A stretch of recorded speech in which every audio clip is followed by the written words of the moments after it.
You check your phone 80 times a day. You breathe, but forget to feel it. You scroll endlessly, but you're still searching. What if the wisdom you crave isn't in your feed, but buried in forgotten silence? Chapter 1. The Noise of Now. The world around you hums, not with birdsong or wind, but with signals, pings, vibrations. You wake not to sunlight, but to a screen, glowing before your eyes, even adjust to the day. Before you've had a thought of your own, you're consuming the thoughts of hundreds. We live in an age of speed, noise, endless availability. The miracle of modern life, connectivity, has become its own kind of curse. At any hour, we can access news from across the world, commentaries from strangers, ads designed to target our deepest fears and desires. But in all of this noise, something has been lost. Silence, stillness, a sense of the sacred. The mystic across cultures, across time, was someone who sought presence. They turned inward, not to escape the world, but to re-enter it more deeply. To see through the illusions, the masks, the constant noise. And now, more than ever, we need that path. Not to reject the digital world, but to learn to walk through it without losing ourselves. So I ask you, dear listener, when was the last time you were truly alone with your own mind? Not checking, not scrolling, not escaping. Let's begin not with blame or guilt, but with awareness, with truth. Because here's the thing, our devices aren't the enemy. They're mirrors, and what they reflect, often, is our fear of stillness, our terror of being with ourselves. The mystic journey begins here, not in a temple, not on a mountaintop, but right here, in this moment of reflection. Imagine yourself now, in your room, wherever you are. Breathe. Listen to the space between my words. That silence is not empty. It is full of everything you've forgotten to hear. Now let me tell you a story. There was once a Zen monk who lived simply in a small hut by a river. A visitor came and asked, "How can I achieve enlightenment?" The monk replied, "Did you eat your rice?" "Yes," the visitor said. "Then wash your bowl. Enlightenment isn't elsewhere. It's here, in the moment, in the washing of a bowl." But the digital world pulls us away from that, into future worries, past comparisons, endless consumption. And yet, you are not powerless. You can reclaim your attention. Slowly, gently, as a mystic would. Ask yourself, what am I feeding my mind today? Is this moment an offering or an escape? The mystic turns every moment into a portal. Can we? Let's practice.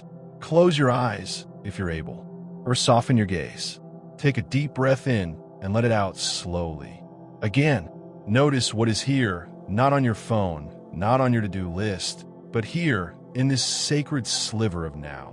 What do you feel? What do you hear? What do you remember? Let's return to our theme, noise. The noise isn't just external. It's inside us. The self-critic, the taskmaster, the voice that says, you should be doing more. You're not enough. You'll never catch up.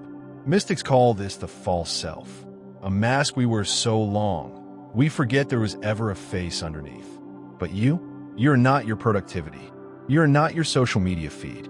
You are not your unread messages. You are the one who sees all of it.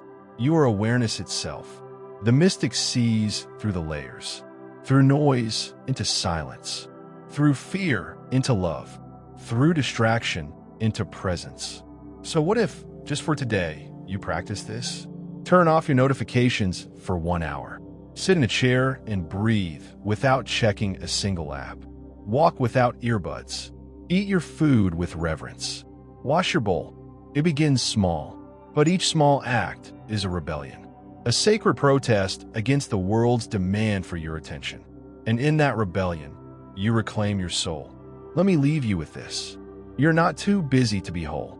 You're only distracted from remembering. In the next chapter, we'll dive into what it truly means to be a mystic. Not in theory, but in your breath, your life, you now. Until then, breathe and listen. The silence is calling you home. Chapter 2, what is a mystic? They walked deserts, climbed mountains, and sat by rivers. They were called saints, prophets, poets, but above all, they were seekers. To live like a mystic is not about robes, candles, or chanting in ancient languages. It's about awakening to what already is. In this chapter, we will explore what defines a mystic across cultures and time. How do mystics experience reality differently? Why the mystic's path matters now more than ever. Let us begin with a question. What is it that makes a person a mystic? The answer is not a title. It is not a religion. It is not even years of meditation or spiritual practice. A mystic is someone who seeks direct, personal experience of the divine or the ultimate truth, however they name it. Not secondhand, not through dogma, not through theory, but through living it. They do not follow a map. They walk into the unknown with open hands and quiet eyes. Mystics are those who swim in the ocean of the unseen, who seek to touch the eternal in the middle of the temporal. Let me introduce you to a few. Julian of Norwich, an English Christian mystic. She had visions during a near-death illness. She wrote, "All shall be well, and all shall be well, and all manner of things shall be well." Not as hope, but as direct knowing. Lao Tzu, author of the Tao Te Ching, he wrote of flowing like water, of the nameless source from which all things arise.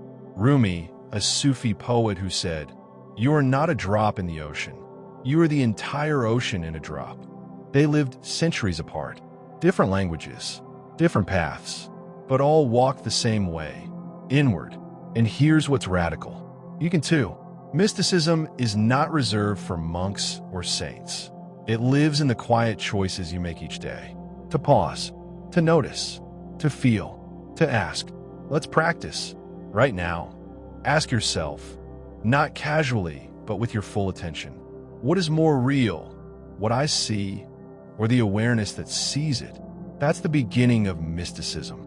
Because a mystic does not say, "I believe in the soul." They say, "I know I am the soul. I have felt it. I have seen it." Mystics across traditions speak of similar experiences.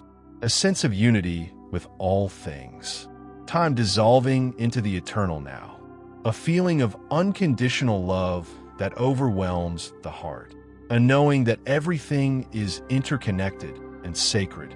And often, they return from these moments not with answers, but with silence.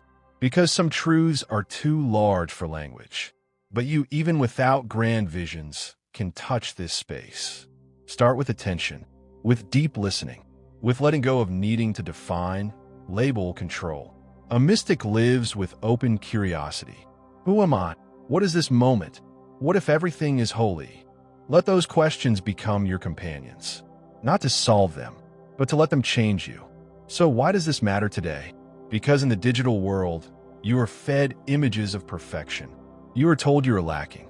That meaning is something to be bought, optimized, hacked. But the mystic reminds us, you already have what you seek. You don't need to travel to a monastery.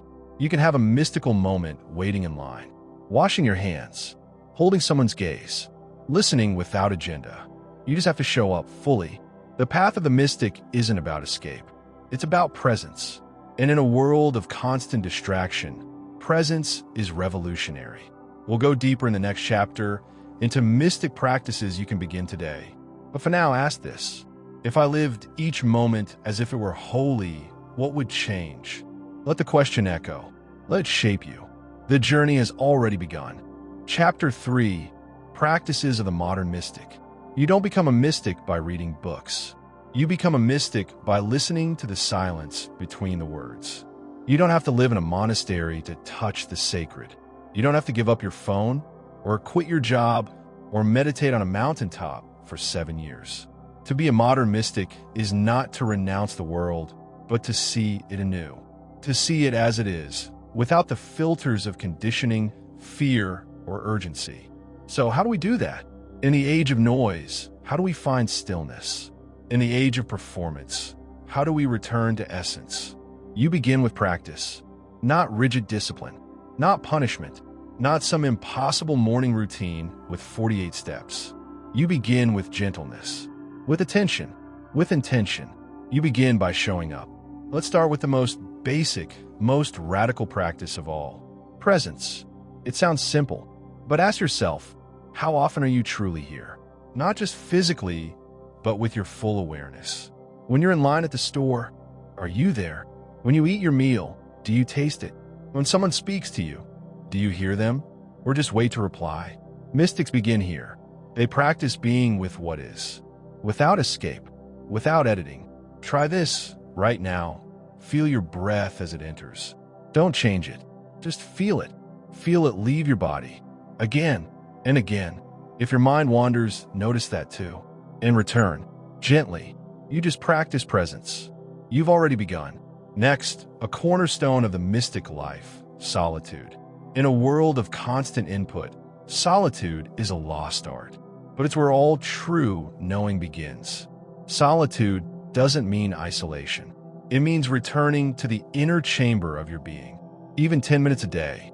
No music, no conversation, no distraction, just you and your breath. Can you be with yourself without reaching for something? If that feels uncomfortable, it's okay. That discomfort is a teacher. Sit with it. Let it speak.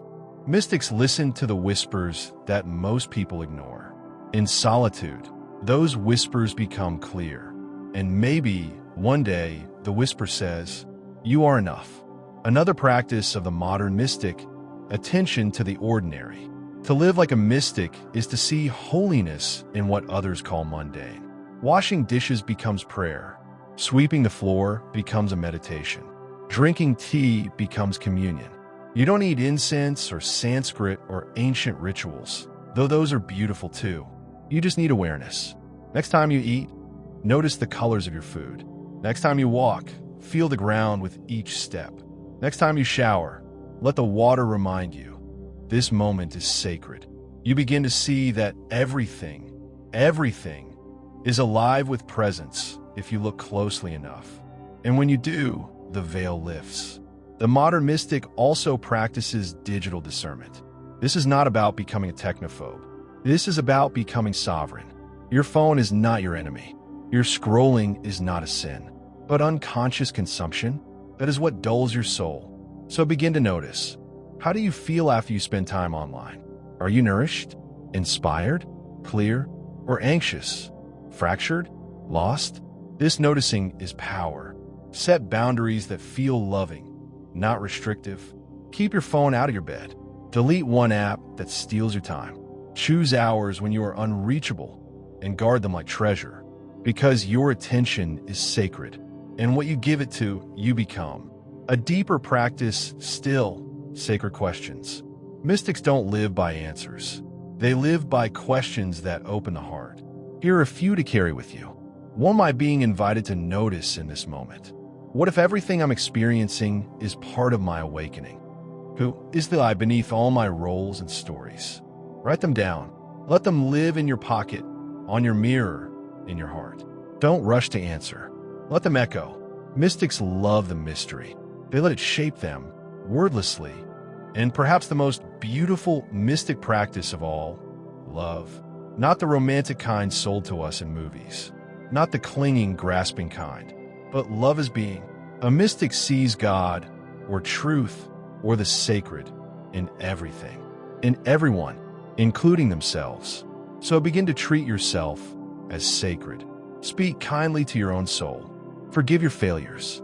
Hold space for your sadness without shame. And extend that same love outward. To the barista, to your neighbor, to the annoying coworker, to the stranger online. Even when it's hard, especially then, that is the moment of initiation. Can I still choose love when it would be easier to close my heart? This is the daily, gritty, powerful practice of a mystic. Let's pause here. Take a breath. Feel your body, here in this moment. What arises? A sense of calm? A question? A resistance? It's all welcome, because mysticism isn't about perfection. It's about presence. And presence includes the mess, the noise, the failure, the return. Always the return. So let's review. The mystic life, even now, even here, is built on these practices. Presence, solitude, attention to the ordinary, digital discernment, sacred questioning, love. These are not checkboxes. They are invitations. You don't need to master them. You just need to begin. one breath at a time. Before we end this chapter, I invite you to do one small thing today that honors the mystic in you. Maybe it's turning off your phone for 1 hour. Maybe it's lighting a candle and sitting with your breath. Maybe it's looking a loved one in the eye and truly seeing them. Whatever you choose, let be sacred. Let be enough. Because this journey doesn't happen in grand epiphanies. It happens in how you show up to this very moment. Now, again and again. In our next chapter, we'll go deeper into the obstacles that keep us from living this way and how to move through them without judgment, but with grace. For now, know this. You're already on the path. You always have been. The mystic in you is simply waking up. Keep walking. We walk with you. Chapter 4. The obstacles to inner stillness. The moment you sit still, the mind begins to scream. Not because you're broken, but because you've stopped running. Every mystic must pass through a forest. It is not made of trees, but of thoughts. It is not filled with wild animals, but with shadows of the self, old stories, buried fears, inherited noise. You, dear listener, are now standing at its edge. You've begun to taste stillness, to slow down, to ask, to notice. But the moment we move toward the sacred, something stirs inside us. Resistance, confusion, doubt. Why? Because the self you've been told to be efficient, productive, pleasing, doesn't know how to survive in silence. In stillness, in presence, it starts to fight back, not maliciously, but out of fear of death. And so, the real journey begins. Let's name the obstacles, not as enemies, but as guardians of the gate. They are not here to stop you. They are here to initiate you. 1. The tyranny of the mind. The first and often loudest obstacle is your own mind. The mind that chatters, critiques, obsesses. The mind that won't let you rest. Try to sit for 5 minutes in silence and watch what happens. Suddenly, you're remembering emails, an argument from last week, a childhood embarrassment. You're planning dinner, imagining failure, fantasizing success. This is not failure. This is normal. The mind is like a waterfall. It flows whether you want it to or not.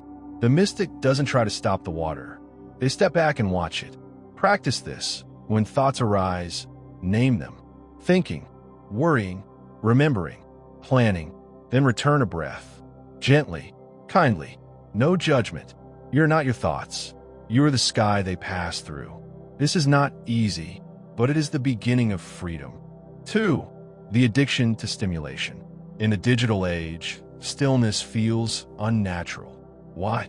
Because every platform, every app, every feed is designed to hijack your nervous system. Dopamine hits, novelty, endless scrolling. Your brain begins to equate silence with boredom, presence with discomfort. You reach for your phone before your feet hit the floor. And here's the paradox. You crave peace, yet resist the path to it. Mystics face this too, but their distractions weren't digital, they were inner. Same impulse, different tools. So how we work with this? We begin by noticing the craving. Before you open a new tab, pause. Ask, what am I trying not to feel right now? Loneliness, restlessness, grief, name it. Feel it, even for a moment. This is a mystic act. Every time you stay instead of escape, you rewire your soul. 3. The illusion of time. Another obstacle, the voice that says, I don't have time. You tell yourself, I'll slow down after this project. I'll meditate when things settle. I'll rest later, but later never comes. Here's the truth. The mystic path doesn't start when your schedule is clear. It starts when you choose to make a moment sacred, even inside the chaos. You can bring awareness into a 3-minute shower, into the walk from your desk to the kitchen, into the pause between sentences. This moment is always enough. Not perfect, but enough. Try this. Pick one daily activity, brushing your teeth, making coffee, and make it a ritual. Feel every motion. Breathe. Be in it. That is mysticism, right in your morning routine. 4. The fear of the unknown. Stillness doesn't just bring peace. It brings awareness. And sometimes Awareness means facing parts of yourself you've ignored. Pain, shame, longings you buried. The mystic turns toward the shadows, not away. But this takes courage. It's easier to stay busy, to keep moving, to never stop long enough to feel what's been waiting inside. But healing begins with honesty, and honesty begins with presence. You don't have to fix everything. Just feel what's true. Sit with what arises. Let's speak and respond with compassion. That is how you become whole. 5. The desire for instant results. We live in a world of instant feedback.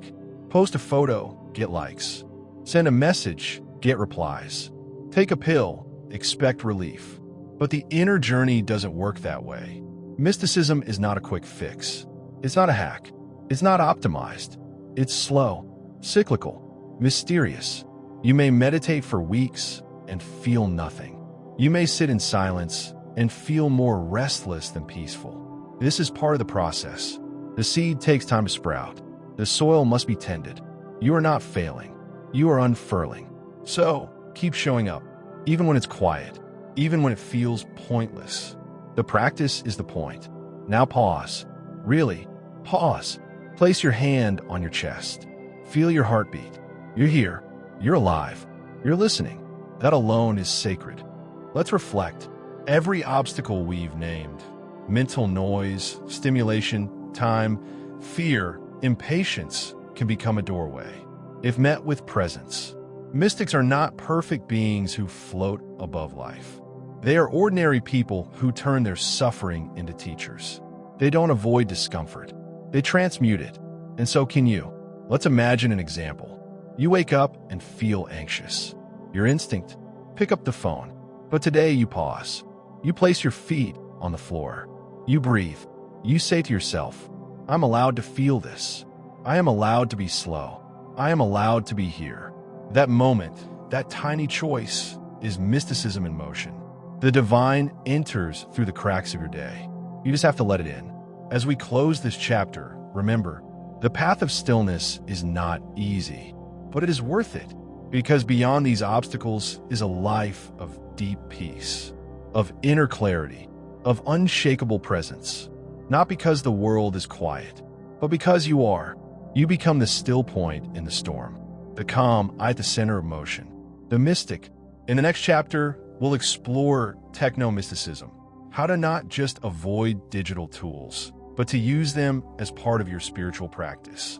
Yes, even your phone, because the mystic does not fear the world. They sanctify it. They make the profane sacred. And so can you. Keep walking. We walk with you. Chapter 5. Techno-mysticism, turning devices into sacred tools. Your phone is not your enemy. It is your altar. The screen is not your distraction. It is your mirror. The mystic does not run from the world. They transfigure it. Welcome to a new kind of mysticism. You live in a time the ancient mystics couldn't have imagined. Pocket-sized portals to endless information, glowing rectangles that speak and vibrate and sing. Entire libraries compressed into clouds. Maps, messages, memories, all within reach. But here's the question. Can a modern mystic hold a smartphone and still touch the sacred? Yes, but not without intention, not without practice, not without reclaiming the device from consumption into communion. Let's begin by naming the modern dilemma. We use technology as a tool, but too often it becomes our master. We scroll, not with presence, but to numb. We consume, not with reverence, but with hunger. We connect, not with love, but with anxiety. But what if the device in your hand could become a spiritual ally? What if your camera captured not just images, but moments of awakening? What if your calendar became a sacred rhythm? What if your headphones became a gateway to meditation? This is techno-mysticism, not rejecting technology, but reimagining it. 1. The sacred scroll, reclaiming attention. Let's begin with the scroll.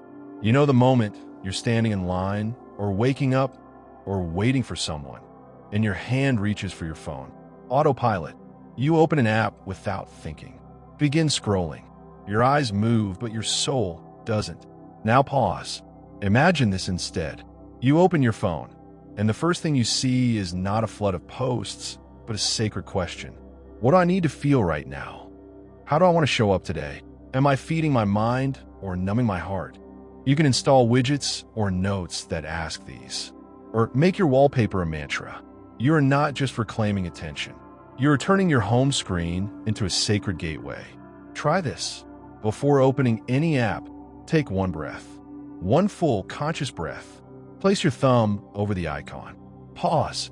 Ask, do I want to enter this space or escape from something else? This micro-practice is not small. It is revolutionary. In those 3 seconds, you shift from habit to awareness, from reaction to response. That is mysticism in the palm of your hand. 2. The digital altar curating a sacred feed. Now, let's talk about your digital space. Imagine your room, filled with billboards, arguments, ads, and noise. Would you feel peaceful? That is what most of our feeds have become. But here's the secret.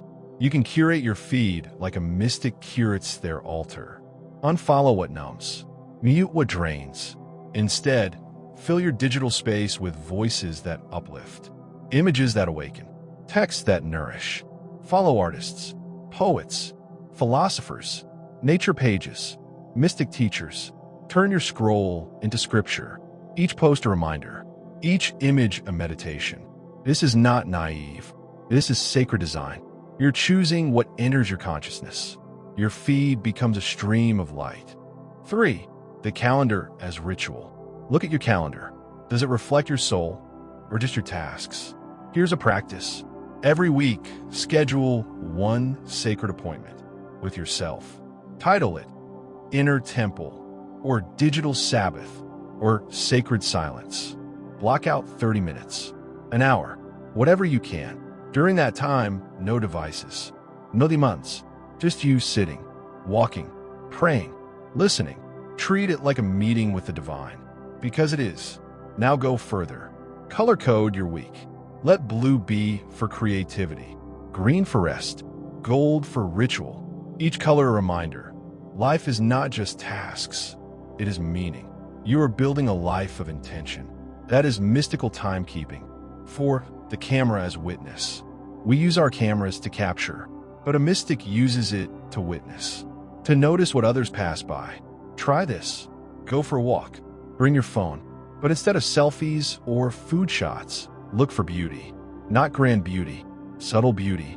Light on a leaf, cracks in a sidewalk, a forgotten doorway, the eyes of a stranger. Take photos as prayers, as offerings, as a way of saying, I see, I honor, I remember. Create a digital photo journal. One sacred image per day, not for likes, for awakening. Your camera becomes your third eye. 5. The audio portal, sonic sanctuaries. What if your earbuds were sacred tools? What if playlists became prayers? Try this. Create a morning invocation playlist. Songs or sounds that awaken your soul. Then a mystic walking playlist. Gentle, grounding. Maybe a digital temple list. Music for silence, for inner work, for journaling. Use apps like Insight Timer, Calm, or even Spotify to build your sonic sanctuary. And when you listen, really listen. Close your eyes. Feel the vibration. Sound becomes spirit.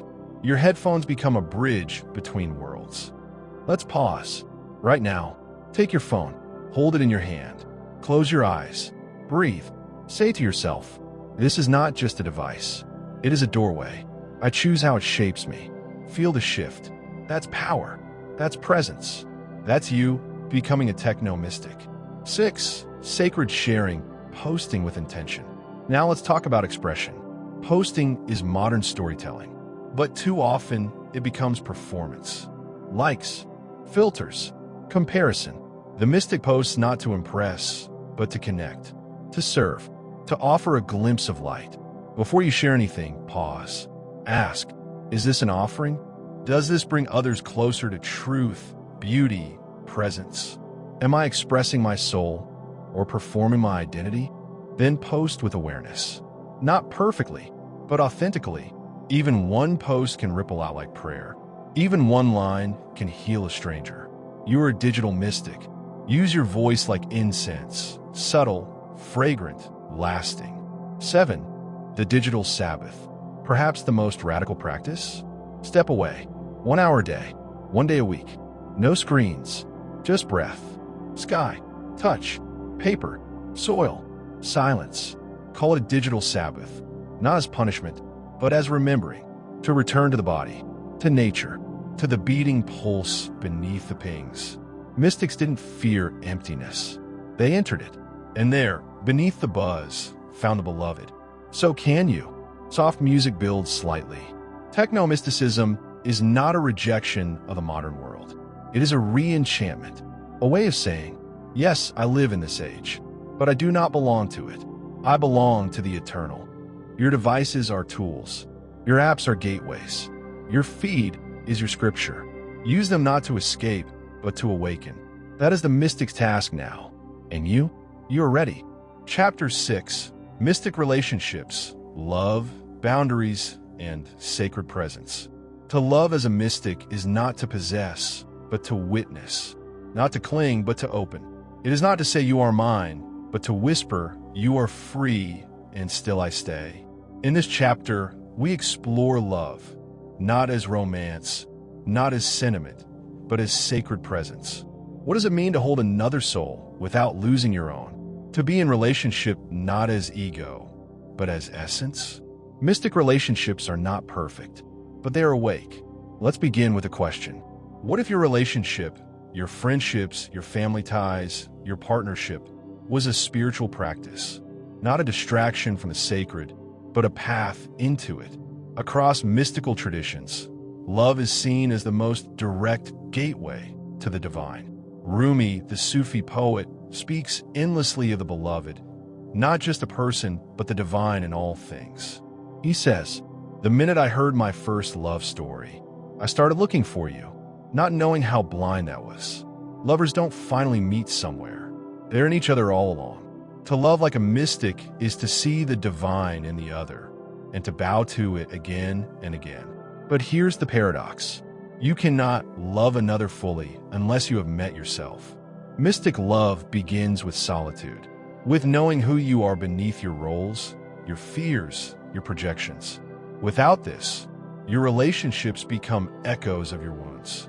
So let's pause, breathe in, feel into your own being. Who are you when no one is watching? What do you long for? Not just from others, but within yourself. Relationships in the digital age are often fast, surface, transactional. We like, we swipe, we perform. We expect instant response, perfect communication, total alignment. But mystic relationships are slow, deep, rooted in mystery. Imagine sitting with someone, not trying to fix them, not judging them, but simply witnessing their being. That is a mystic act. Or imagine holding a boundary, not to punish, but to honor your soul's capacity. That too is sacred. Mystic relationships require presence, listening, space. In the words of Buddhist teacher Thich Nhat Hanh, when you love someone, the best thing you can offer is your presence. Not your advice, not your solution, just your full presence. Let's practice. Think of someone you love. Now, imagine looking at them, not with your thoughts, your stories, your expectations, but with pure awareness. Who are they in this moment? What do you see? What do you feel? Can you love them without needing them to be different? Can you let them be a mystery? This is the heart of mystic love. But let's go deeper. What about when love hurts? When someone disappoints you? Or when your own patterns sabotage intimacy? The mystic does not avoid this. They sit in the fire of discomfort. They ask, what is this pain showing me about myself? Mystic relationships are not free of conflict, but they are full of honesty. They use rupture as invitation. They say, this is where hurts. Let's heal it, together or apart. And sometimes they let go with love. Because mystic love honors the soul's path, even if it leads away. This is not cold detachment. It is fierce compassion. It is saying, I love you enough to set you free. And I love myself enough to stay true to what is sacred in me. That is the boundary of the mystic, not made of stone, but of light. So how can we live this in modern life? when texting replaces touch, when social media blurs intimacy with performance. We return to presence, to breath, to real, embodied connection. We reclaim relationship as practice. We slow down. We choose depth over speed. We speak truth even when it's awkward. We listen with the whole body. We hold space for mystery. Because every relationship, romantic, platonic, familial, is an altar, a place to practice love as presence. So how can we live this in modern life? When texting replaces touch, when social media blurs intimacy with performance. We return to presence, to breath, to real, embodied connection. We reclaim relationship as practice. We slow down. We choose depth over speed. We speak truth even when it's awkward. We listen with the whole body. We hold space for mystery. Because every relationship, romantic, platonic, familial, is an altar, a place to practice love as presence. Mystics say, every being you meet is God in disguise. So next time you speak to someone, anyone, pause, see them, really see them, and ask yourself, what if this is a holy encounter? In the next chapter, we'll explore how mystics moved through the world, balancing solitude and service, retreat and return. But for now, let's end with this. To love as a mystic is to stand in awe of another's soul, and to never forget that yours is sacred, too. Until next time, stay open, stay soft, and love deeply. Chapter 7. The Return. Living the mystic way in a noisy world. You don't have to leave the world to walk a sacred path. You just have to return to it with new eyes. This is the journey's end, and its beginning. You've slowed down. You've remembered stillness. You've touched silence. You've tasted presence. But now comes the question, how do I carry this into my everyday life? The mystic's work is not just in solitude, in the quiet, in the journal or meditation mat. It is in the return, in the way we walk through the grocery store, the way we speak to the barista, the way we handle stress, disappointment, and chaos. Because the true mystic isn't someone who escapes life. It's someone who enters it more deeply. Let's begin with the image of the circle. The mystic path is not a line from ignorance to enlightenment. It is a spiral, a cycle, a return. We begin lost in noise. We find stillness.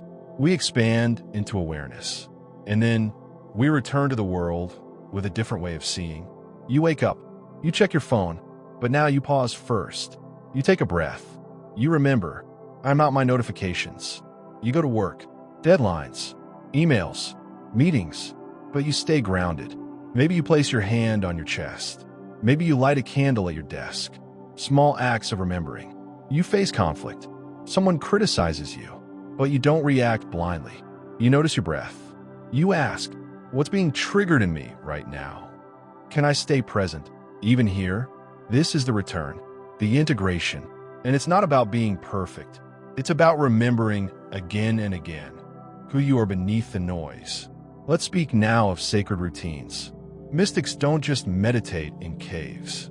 They build rituals into the mundane. They turn daily acts into devotion. Washing the dishes becomes an offering. Walking the dog becomes a meditation. Even scrolling can become sacred if done with awareness. Here's a practice. Before you unlock your phone, take one breath. Just one. Feel your feet on the ground. Notice your body. Ask, what am I seeking in this scroll? Is this feeding or fragmenting me? That's not judgment. That's presence. You don't have to be a monk. You can live in a city, work a job, pay bills, and still walk as a mystic. Because it's not about where you are. It's about how you are and how you return. There's a phrase in Zen. Before enlightenment, chop wood, carry water. After enlightenment, chop wood, carry water. The tasks don't change, but the presence does. The love you bring, the awareness, the devotion. This is the mystic's power. To make the ordinary holy, to make the mundane magical, to meet the moment as if it were sacred, because it is, and so is your life. Let me ask you this. Where can you begin today?